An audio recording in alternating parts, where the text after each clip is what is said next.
Performer, एक educationist, music composer, ऐसा गायक, पोएट और पेंटर, ऐसा फिलोसोफर, प्रोलिफिक राइटर। हाँ, आज बात करेंगे रविंद्रनाथ टैगोर की। आज उनका जन्मदिन, गुरुदेव के नाम से नहीं जानते, कवि गुरु या विश्व कवि, बंगाली शेक्सपियर। कौन थे रविंद्रनाथ टैगोर? नमस्कार, विवेक बिंद्रा बोल रहा हूं, फाउंडर एंड सीईओ बड़ा बिजनेस.com। Supremely talented, legendary figure, polymath, cultural icon, incredibly gifted, master of philosophy, master of metaphor. ये ट्रूली गिफ्टेड व्यक्ति, एक्सेप्शनल ब्रेन। चित्रकारी करी तो 2300 पेंटिंग बना दी। ड्राइंग और पेंटिंग पूरे यूरोप के अंदर एग्जीबिशन में लगाई जाती थी।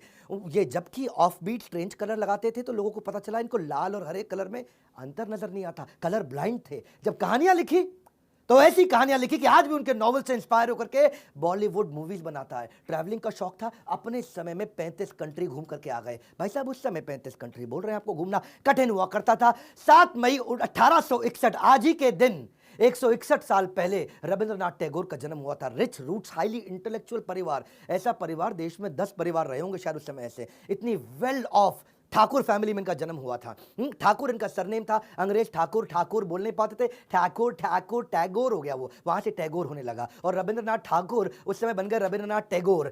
ये क्योंकि बहुत अमीर परिवार से थे, इनको नौकर चाकर ने पाल के बड़ा किया, इसलिए उसको बोलते थे, रेस्ड बाय सर्वेंट्स को बोलते थे सर्वोक्रेसी, यानी कि रूल्स ऑफ द सर्वेंट। इनके जो दादाजी थे ना, द्वारका नाथ टैगोर। द्वारकानाथ टैगोर कौन थे? ये बड़े बिजनेस ओरिएंटेड थे। ये उस समय भारत के सबसे अमीर 2-3-4 लोगों में से थे। Banking, insurance, coal mining, silk, इनके बड़े बिजनेसेस थे। राजा राम मोहन रॉय के मित्र हुआ करते थे। और इनके जो पिता थे, उनका बिजनेस में इंटरेस्ट नहीं था, बड़े आध्यात्मिक व्यक्ति हुआ करते थे। इनको 12 साल की उम्र में जर्नी ऑफ सेल्फ डिस्कवरी के लिए ले गए। रविंद्रनाथ टैगोर छोटे से 12 साल की उम्र में सेल्फ रियलाइजेशन के लिए शांति निकेतन ले गए, हिमालय ले गए इनर पीस के लिए, मन की शांति के लिए। इतना ही नहीं, नॉर्थ में फिर गोल्डन टेम्पल ले गए अमृतसर में, जहां सारा दिन ये गुरबानी सुना करते थे। दिन में 8-8, 10-10 घंटे बैठ करके गुरबानी सुना करते थे। गुरबानी के जो कीर्तन था ना, उसी से इंस्पायर्ड होकर उन्होंने बाद में म्यूजिक भी लिखा काफी। और स्पिरिचुअल टेक्स्ट तो ऐसे पढ़ाए गए इनको, रामायण, उपनिषद, वेदास बचपन से उन्होंने पढ़ लिए। इनके जो बड़े भाई थे वो भी अद्भुत थे, कम नहीं थे। सत्येंद्रनाथ टैगोर, ये पहले भारतीय थे जिन्होंने आईएएस की परीक्षा, जिसको उस समय आईसीएस कहा जाता था, उसके लिए लंदन, इंग्लैंड में पेपर देने जाना चाहता था। कि वो पहले भारतीय क्यों थे? वो इसलिए पहले भारतीय थे क्योंकि उस समय पास होना बहुत मुश्किल था, उस समय एग्जाम देना मुश्किल था। 23 साल की उम्र का कट ऑफ था उस समय, लंदन जाना पड़ता था और सारा सिलेबस जो था यूरोपियन क्लासिक्स के ऊपर था। पूरा परिवार बड़ा अद्भुत। और इनको जो स्कूल में जब डाला गया, इनका पढ़ाई में मन नहीं लगता था, इनको ट्रेडिशनल पढ़ाई पसंद नहीं थी। एक ऐसे स्कॉलर, एक ऐसे एजुकेशनिस्ट जो खुद कभी पढ़े ही नहीं, कैलकाटा अकेडमी गए, टीचर से मार पड़ती थी, स्कूल छोड़ दिया। ओरिएंटल सेमिनरी गए, वहां से भी स्कूल छोड़ दिया। सेंट जेवियर्स गए, पढ़ाई में बिल्कुल मन नहीं लगा, टीचरों से मार खाई, स्कूल छोड़ दिया। रविंद्रनाथ टैगोर के जो बड़े भाई हेमेंद्रनाथ टैगोर, उन्होंने इनको फिर होम स्कूलिंग कराई। ये पहले पॉपुलर प्रोडक्ट थे होम स्कूलिंग के। आज होम स्कूलिंग बहुत पॉपुलर हो रहा है। घर पे ही बैठा के science, math, social science, astronomy, Sanskrit, history, modern science सब पढ़ा दिया इनको।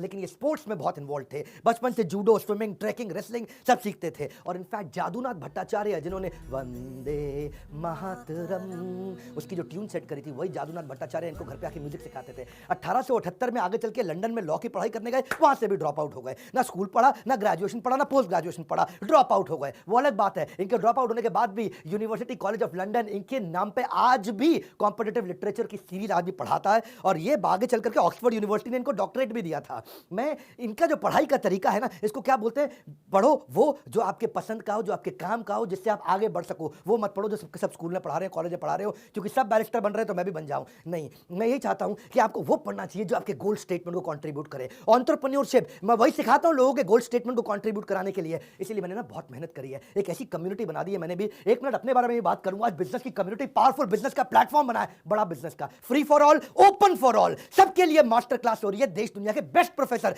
बिलियनर आते हैं, फ्री में सिखाते हैं। सुनो सुनो, मेरी ऐप पेड नहीं है, केवल फ्री ऐप में बहुत कंटेंट आ रहा है। हर ट्यूसडे, थर्सडे, सैटरडे ऐप इसी डाउनलोड करके रख लेना। जानते हो क्यों? क्योंकि फेसबुक, इंस्टाग्राम, टिकटॉक, ये सारी आपकी जिंदगी, आपके दिमाग को खोखला कर रहे हैं। यहां पे आप आओगे ना, ऐसे ऐसे रील्स को ऊपर करोगे, पावरफुल वीडियोस आपको मिलते जाएंगे। हमने ऐसा शॉर्ट वीडियो प्लेटफॉर्म बना दिया, रील को अब इंस्टाग्राम नहीं, बड़ा बिजनेस का ऐप सबने डाउनलोड किया है। नया वर्जन कम्युनिटी ऐप का आपने डाउनलोड नहीं किया? आ जाओ, अभी डाउनलोड करो।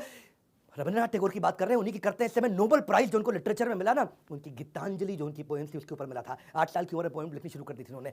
बिल्कुल अद्भुत व्यक्ति, इंद्र तृप्ति से परे। 16 साल के आज उनका जन्मदिन है, इसलिए उनको याद कर रहे हैं। 16 साल की उम्र तक तो उन्होंने कमाल कर दी, पहली किताब उन्होंने, पहली कलेक्शन छाप दी। 52 साल की उम्र में उनको नोबेल प्राइज मिला था लिटरेचर में 1913। ये उस समय संघ हुआ करता था, कहते थे कि आप ना समुद्र को केवल दूर से खड़े होकर के देख के पार नहीं कर सकते, समुद्र में तो घुसना पड़ेगा।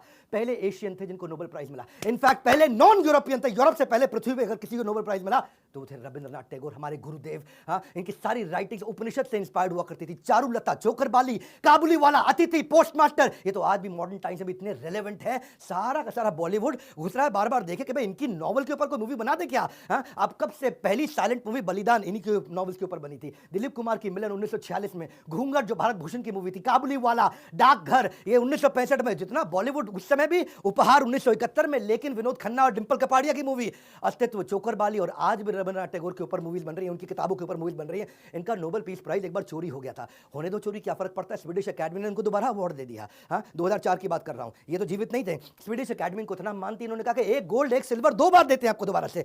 एक्चुअली क्या है, बंगाल एक अद्भुत राज्य है। बंगाल के अंदर 57% जितने हमारे देश के अकेडमिशियन है सारे बंगाल से आए हैं।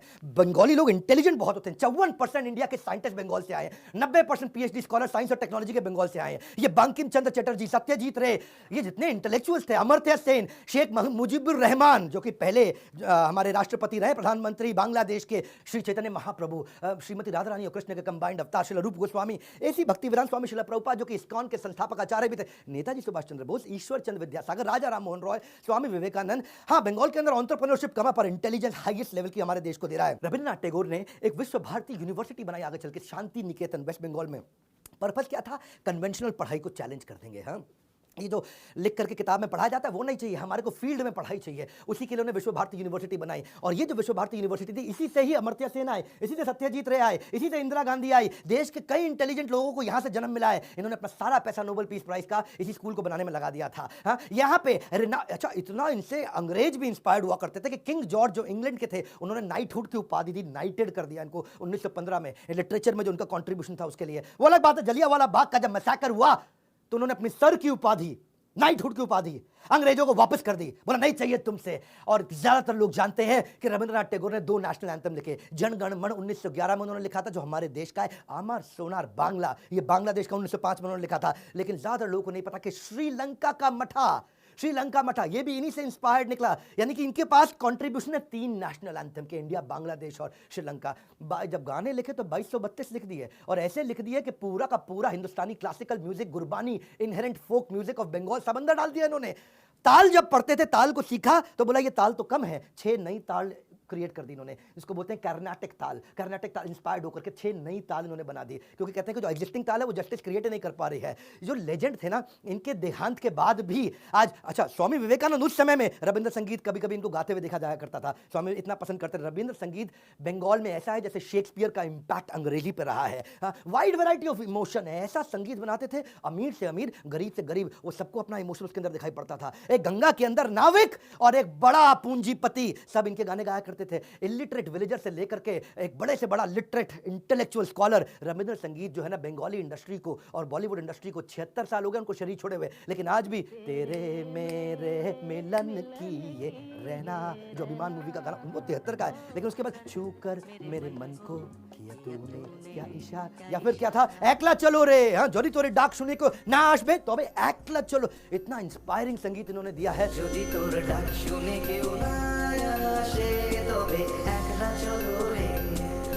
अच्छा, गांधी से इनका झगड़ा चलता था। गांधी से इनकी बनती नहीं थी और बनती भी थी। ये बड़ा कमाल का रिलेशनशिप होता है, क्योंकि गांधी थे नेशनलिस्टिक और ये थे ह्यूमैनिटेरियन। हाँ, गांधी क्या कहते थे, अपना देश ही सब कुछ है, अपना देश ही सब कुछ, अपने देश के लिए सब कुछ करो। ये कहते थे मानवता के लिए सब कुछ करो, ह्यूमन। हाँ, ये तो दरारें देश की आज ये हैं, कल बदल जाएंगे, परसों फिर बदल जाएंगी। ये दरारें हमसे, मैंने और आपने डाली हैं। गांधी बोलते थे कोई बात नहीं, आप अपनी मातृभाषा का सम्मान करें, हिंदी में भाषण दें। हाँ, आप अंग्रेजी में क्यों बोलते हैं? तो ये बोलते थे कि जिसको जो भाषा समझ में आती है मैं उसमें बोलूंगा। ये ना अपने समय में 2 कदम आगे चला करते थे। ये इंटरनेशनलिज्म में बिलीव करते थे, गांधी नेशनलिज्म में बिलीव करते थे। ये कहते थे इंसान किसी भी देश का हो, उसकी रक्षा करना हमारी जिम्मेदारी है। हाँ, टैगोर कहते थे भाषण देना जरूरी नहीं है, बात को लोगों तक पहुंचाना जरूरी है, हिंदी जरूरी नहीं है, जवाहरलाल नेहरू बोलते थे कि कोई भी दो व्यक्ति पूरी पृथ्वी पे इतना ज़्यादा एक दूसरे से अलग विचार कभी नहीं रखते होंगे और रखने के बावजूद एक दूसरे के प्रति इतना प्रेम तो हो ही नहीं सकता रख सके। हाँ, ऐसे रविंद्रनाथ टैगोर बोलते थे कि friendship between us is richer because of the intellectual differences between us. हाँ, हम दोनों में वैचारिक मतभेद है लेकिन एक दूसरे के प्रति सम्मान की कोई कमी नहीं है। गांधी बोलते थे चरखा चलाओ, अपना कपड़ा खुद बनाओ, ये बोलते थे हर आदमी चरखा चलाएगा तो देश आगे कैसे बढ़ेगा। इन्होंने किताब लिख डाली द कल्ट ऑफ चरखा, चरखे के नुकसान। ये बोलते थे चरखा महंगा पड़ता है, विदेशी कपड़े सस्ते पड़ते हैं, वो भी ले लो। तो अब वो कहते थे कि भाई कोई मुझे पता है मेरी बातों का बुरा लगेगा, हाँ, लोगों को बुरा लगेगा, लेकिन मैं चाहता हूं कि हम इन चीज़ों से बहुत आगे निकल जाएं। हाँ, गांधी कहते थे पूरा अपने विदेशी कपड़ों को आग लगा दो, खादी पहनो, विदेशी कपड़ों को बहिष्कार करो। ये कहते थे विदेशी कपड़े पहनने में समस्या नहीं है, मेरे को यहाँ पे इस समय माइक्रो एंटरप्रेन्योरशिप चलाना, ट्रेडर चाहिए, डिस्ट्रीब्यूटर चाहिए, मुझे होलसेलर चाहिए, जो सबके सब माल बेचेंगे उनको भी कमाना है। इन्होंने एक ऐसे लिख दिया था, शुद्धोपाय, स्ट्रगल ऑफ इंडियन ट्रेडर्स कैसे स्ट्रगल करेंगे। तो ये मल्टीनेशनलिज्म, ग्लोबलाइजेशन के अंदर बिलीव किया करते थे। टैगोर और गांधी दोनों जाइंट थिंकर थे, मॉडर्न इंडिया के, दोनों इंस्पिरेशन लेते थे इसी भारत से, लेकिन दोनों अलग प्रकार से सोचते थे और एक दूसरे के प्रति प्रेम भी रखते थे। 1934 में गांधी जो नेपाल बॉर्डर पे जो अर्थक्वेक आया ना, तो गांधी बोले ये अर्थक्वेक पता है क्यों आया? ये अर्थक्वेक इसलिए आया क्योंकि आप जात पात का, अछूत का भेदभाव करते हैं, इसलिए देवी शक्ति नाराज हो गई है, इसलिए अर्थक्वेक आया। टैगोर खुंदक खा गए, बोले कमाल हो गया गांधी जी, इतना नॉन साइंटिफिक। हाँ, ये छूत अछूत के चक्कर में अर्थक्वेक आ गया, ऐसे थोड़ी है। तो मैं तो बहुत हैरान हूं गांधी जी का पत्र पढ़ के, ऐसा बोले टैगोर कि गांधी जी जैसा पढ़ा लिखा व्यक्ति भी ऐसे गैर वैज्ञानिक सोच रख सकता है। तो इनमें बड़े बहुत मतभेद हुआ करता था। 1936 में रविंद्रनाथ टैगोर थिएटर के अंदर डांस ड्रामा किया करते थे। एक बार की कहानी बता रहा हूं, और वो अपना फंड इकट्ठा करने के लिए करते थे। विश्व भारती शांति निकेतन जिन्होंने स्कूल यूनिवर्सिटी बनाया था। गांधी एक बार धर्मपत्नी के साथ गुरुदेव का वो नाटक ड्रामा देखने के लिए कोलकाता में गए और गांधी वहां बैठकर के सामने देखे ड्रामा नाटक बहुत अच्छा, लेकिन उन्होंने उनको बोला कि तुम्हारी उम्र 75 साल हो गई, तुम इस उम्र में क्यों इतना मेहनत करते हो, नाटक ड्रामा एक्टिंग लेखन ये सब क्यों करते हो, अब आराम करो, अपने जीवन में 75 साल के हो चुके हो। हाँ, तो उस पर उन्होंने जवाब दिया कि नहीं, मुझको पैसे की ज़रूरत है, मैं फंड रेज कर रहा हूँ, मुझे ये शांति निकेतन को बड़ा करना है, मुझे स्कूल की पढ़ाई के तरीकों को बदलना है। तो गांधी ने बोला कोई बात नहीं, ये सब मत करो। गांधी ने अपने कई इनके फॉलोअर्स हुआ करते थे, उसमें एक अंग्रेज बिजनेसमैन फॉलोअर, उसको बोल के इनको 60,000 रुपये का डोनेशन दिलाया और फिर इन्होंने अपना स्कूल चलाया। तो गांधी और टैगोर आपस में एक दूसरे के खिलाफ थे, पर जब मदद करने की बारी आती थी तो हमेशा एक साथ थे। हाँ, और गांधी को महात्मा टाइटल भी इन्होंने दिया, और इनफैक्ट देश नायक का भी टाइटल जो नेताजी सुभाष चंद्र बोस को, वो भी टैगोर ने दिया, और वाइस वर्सा गांधी भी इनको गुरुदेव कह के बुलाया करते थे। हाँ, कई ऑनर्स हुए इनके नाम पे। हाँ, आज भी गॉर्डन स्क्वायर लंदन के अंदर प्रिंस चार्ल्स की 150वीं इनकी अपनी बर्थ एनिवर्सरी पे इनका स्टैचू बनाया गया। इजराइल ने टेल अवीव के अंदर एक सड़क इनके नाम पर रख दी, जिसका नाम रखा उन्होंने रेहॉव स्ट्रीट, मतलब एक ऐसा टेल अवीव के अंदर सड़क बना दी इनके नाम की। हाँ, रविंद्र सेतु कोलकाता में, इतना कुछ है इनके नाम पे। श्रीलंका के अंदर एक बहुत बड़ा मेमोरियल ऑडिटोरियम है इनके नाम पे। विश्व कवि रविंद्रनाथ टैगोर बांग्लादेश में इनके नाम पे सैकड़ों अवार्ड्स भी हैं। रविंद्रनाथ टैगोर लिटरेसी प्राइज, टैगोर रत्न, कई तरह के अवार्ड है। यूनिवर्सिटीज, बांग्लादेश की रविंद्र यूनिवर्सिटी, रविंद्र मैत्री यूनिवर्सिटी, या मॉरिशस की रविंद्रनाथ टैगोर स्कूल यूनिवर्सिटी, ये सब कुछ इन्हीं के नाम पे बनाए गए हैं। इनफैक्ट पोर्ट ब्लेयर के अंदर भी टैगोर गवर्नमेंट कॉलेज इनके नाम पे है। और इनके बारे में अगर मैं सब कुछ एक वीडियो में बता दूं तो ऐसा है कि पूरे के पूरे संसार को एक बोतल में डाल देना, पूरा संसार एक बोतल में आ नहीं सकता है। रविंद्रनाथ टैगोर ऐसे महान व्यक्ति कई सदियों में एक बार आते हैं, और यही मेरा प्रयास रहता है आपको वो पावरफुल कंटेंट लाके देना, छोटे वीडियो के अंदर सॉलिड कंटेंट। इनफैक्ट छोटे वीडियो के अंदर सॉलिड कंटेंट में मैं अब आपको देने जा रहा हूं बिजनेस का ब्रह्मास्त्र, एक अपनी तरफ से गुड न्यूज भी दे देता हूं। 7 वंडर्स ऑफ द वर्ल्ड, आप वॉनरप्रेन्योर, सोलोप्रेन्योर, एंटरप्रेन्योर कुछ भी हो, मैं आपको fast track MBA crash course दे रहा हूं। Hey guys, come on, listen to me. Fast track MBA crash course. हाँ, MBA का क्रैश कोर्स आपको जो दे रहा हूँ, 300 से ज़्यादा स्ट्रैटेजी, सारी इंडस्ट्री, सारे फंक्शन, सारे स्टेजेस, आप कुछ भी करते हो। सेल्स की 100 स्ट्रैटेजी, स्ट्रैटेजिक एग्जीक्यूशन की 20 स्ट्रैटेजी, रिटेल की 100 स्ट्रैटेजी, मार्केटिंग की 40 स्ट्रैटेजी, लीडरशिप की 30 स्ट्रैटेजी, पीक परफॉर्मेंस और प्रोडक्टिविटी की 50 strategy, idiot proof, failure proof, risk proof, ऐसी स्ट्रैटेजी दे रहा हूँ। और ये सब कुछ मैं आपको दे रहा हूँ मनी बैक गारंटी के साथ में। स्टार्टअप की 20 स्ट्रैटेजी, बिजनेस ऑपरेशंस की 20 स्ट्रैटेजी, आपका 100% रिस्क रिवर्स कर दिया केवल 2999, 2,999 रुपये, 2999 रुपए, 2999। और नहीं पसंद आए फोन करो, पैसे वापस ले लो 48 घंटे में वापस, कोई टेंशन नहीं लेने का।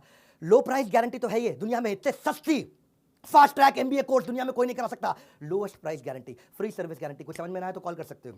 रिप्लेसमेंट गारंटी, ये पसंद नहीं है, इसी जगह कुछ और ले सकते हो। मनी बैक गारंटी, सब गारंटीज का बाप होता है मनी बैक गारंटी, पैसा ही वापस ले लो। आप पड़े हो किस चक्कर में, कोई नहीं है टक्कर में, आपका पूरा रिस्क खत्म कर दिया है मैंने।